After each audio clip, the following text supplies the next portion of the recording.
heard the distinct metallic clink of the first one loading around. My blood ran cold, but my training immediately took over. I dropped my voice to the level I use on a live battlefield: low, steady, and utterly non-negotiable. "This is your final warning," I said, every syllable laced with intent.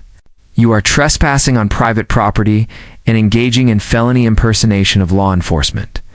You will drop your weapons, put your hands behind your head, and wait for the real police. Fail to comply, and I will treat this as an active, hostile intrusion." They just laughed, 3 of them, dressed like bad Halloween cops, raising their rifles a few more inches. And that's when everything went wrong. Before I tell you what happened next, drop a comment. What would you do if this happened to you? And subscribe to HOA Files. My name is Sergeant Major Tom Riley, retired U.S. Army Special Forces, 25 years of service, 3 tours in hostile zones. I've faced down real threats, the kind that wear uniforms and mean business. When I retired, all I wanted was peace and quiet. I found a nice, unassuming house in a subdivision called Patriots Landing, which, given its name, I thought would be a safe harbor. It was far enough from the city to feel secluded, but close enough to amenities.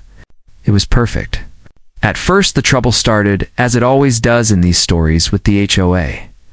Specifically, the head of the community's Security Oversight Committee, a woman named Brenda Sterling. Brenda was the kind of person who uses the word mandate 10 times before noon and acts like her biggest daily challenge is choosing the right shade of beige. As for the fence slats, my house is modest, but my interests are specific. I have a custom-built, secure storage unit in my backyard. It's a professional-grade safe room designed for secure storage. Keep my tools, sensitive documents, and yes, my lawfully owned firearms in there. This is what first caught Brenda's eye. My first encounter was a certified letter about my unauthorized ancillary structure. They claimed it was a shed that violated the setback requirements. I responded with a polite but very firm letter from my attorney stating that the structure was a pre-approved, professionally engineered secure vault and was fully compliant with all municipal building codes, and that the HOA had no jurisdiction over the design of internal security measures. Brenda, of course, did not take that well. A week later, I came home to find a bright orange sticker plastered on the vault door that read, "Violation. Non-compliant structure. Must be removed within 30 days. I peeled it off, took a photo, and sent it to my lawyer. Petty? Yes. Intrusive? Absolutely. Then came the militia activities incident. I'm a competitive shooter, and I like to maintain my professional skills. Occasionally, I'll have a few former teammates over to practice dry fire drills and tactical reloading in my garage. It's quiet, indoors, and totally legal. But Brenda, who apparently spends her days peering over my back fence, saw us in full kit, the plate carriers, the helmets, the works-doing drills.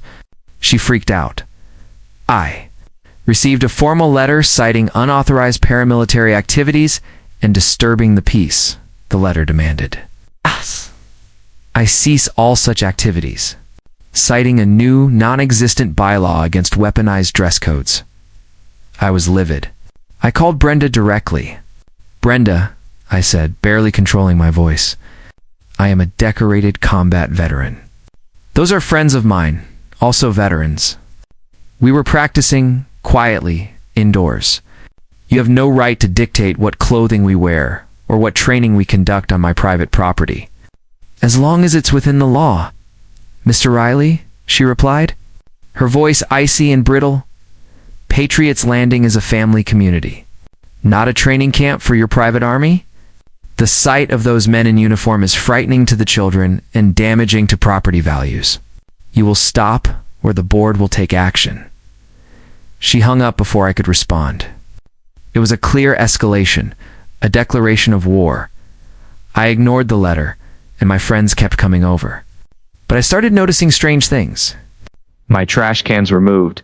My mail was sorted through. And then I caught it on my surveillance camera.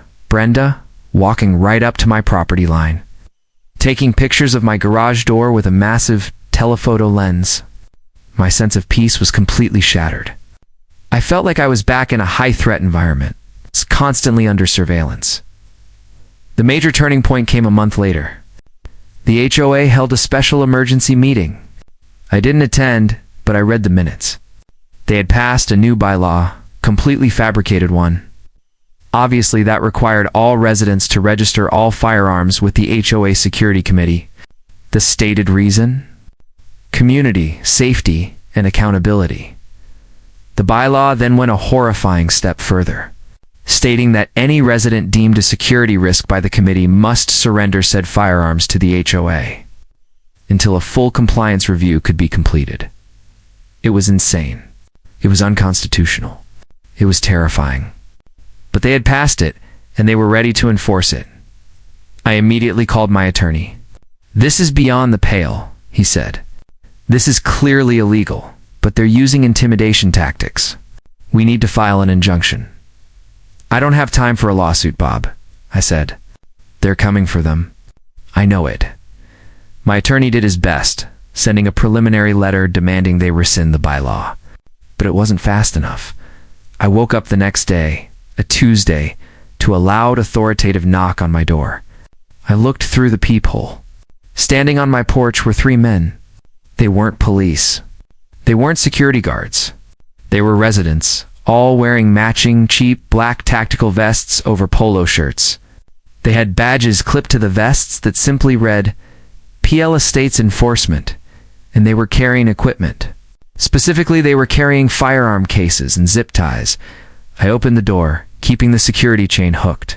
"Can I help you?" I asked, my voice calm but guarded. The lead man, a lanky guy I recognized from a few houses down, puffed out his chest. "Mr. Riley, we are the Patriots Landing Enforcement Detail. We're here to execute the new community security mandate." He held up a thick manila envelope. "This is a notice of immediate seizure and temporary custody of all firearms located on this property." I stared at the paperwork, then back at the vests, then at the zipper case he was holding. "You have no authority to be here," I stated flatly. "You are not police. You have no warrant. We are acting under the authority of the Patriots Landing HOA Board," he retorted, his voice strained with an effort to sound official.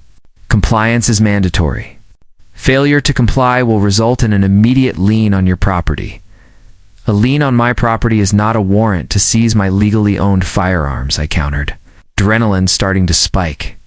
"You are trespassing. Leave my property immediately." He didn't back down. He actually took a step towards the door. "We can do this the easy way, Mr. Riley, or we can do this the hard way. We know you have an arsenal in that shed. We have a copy of your building permit. We are authorized to use reasonable force to secure the community's safety." "Reasonable force?" I repeated, my voice dropping an octave. "You're threatening an armed citizen in his home. You are putting yourselves in a position of extreme peril. I suggest you reconsider your next step." The third man, who was standing a little further back, started fumbling with one of the gun cases. I didn't wait. I slammed the door shut and engaged the deadbolts. I didn't reach for a weapon. Not yet. I reached for my phone. I had to call the police, but I also needed to buy time. I had a protocol for situations like this. A military-derived checklist for an unexpected hostile breach of a secure site. I locked down the house, checking all the windows, making sure every blind was drawn. I then activated the external PA system, which I had wired into my security system for general announcements. My voice boomed out over the front lawn, startling the 3 enforcement officers. "Attention. This is the property owner. You are in violation of multiple state and federal laws, including the impersonation of law enforcement. The police have been notified. You are to cease all operations and evacuate the area immediately. Failure to comply will be considered an armed threat against the occupants of this residence." The 3 stooges started shouting, but their voices were drowned out by the PA system. The lanky guy, panicking, ran to the side of the house, clearly intending to go for the back gate to the secure vault. This was the moment of climax. I was watching him on my external camera feed. I spoke quietly into the intercom linked to the vault. "Zulu Protocol Alpha. Stand by for deployment." Suddenly, the lanky guy froze. A terrifying, high-decibel, high-frequency sonic alarm erupted from the secure vault. sound designed to incapacitate, not just annoy. The alarm was paired with a series of flashing strobe lights that pulsed at a nauseating rate. He clutched his ears and stumbled backward, completely disoriented. The two men still on the front porch, however, became enraged. They pulled out what looked like airsoft or paintball rifles, but modified to look very real. One of them racked a slide. That's when I heard the distinct metallic clink of the first one loading around. My blood ran cold, but my training immediately took over. I dropped my voice to the level I use on a live battlefield low, steady and utterly non-negotiable. "This is your final warning," I said, every syllable laced with intent. "You are trespassing on private property and engaging in felony impersonation of law enforcement. You will drop your weapons, put your hands behind your head, and wait for the real police. Fail to comply, and I will treat this as an active hostile intrusion." They just laughed, 3 of them dressed like bad Halloween cops, raising their rifles a few more inches, and that's when everything went wrong. I didn't move toward the door. I didn't need to. I saw the flash of red and blue lights reflecting off the living room window. 8. Real police had arrived. The sight of the real uniforms was the final straw for the 3 imposters. They immediately dropped their fake tactical posture. The 2 on the porch fumbled their airsoft rifles onto the ground. The one still reeling from the sonic alarm stumbled back onto the front lawn. They were terrified. 2 patrol cars and a plainclothes detective pulled up. The detective, a no-nonsense woman named Detective Evans, took charge immediately.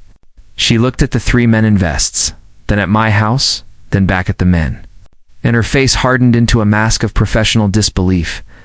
I disengaged the PA and the sonic alarm and opened the front door. "Detective Evans, I'm Tom Riley. I called you. These men trespassed on my property and attempted to seize my personal belongings while impersonating law enforcement."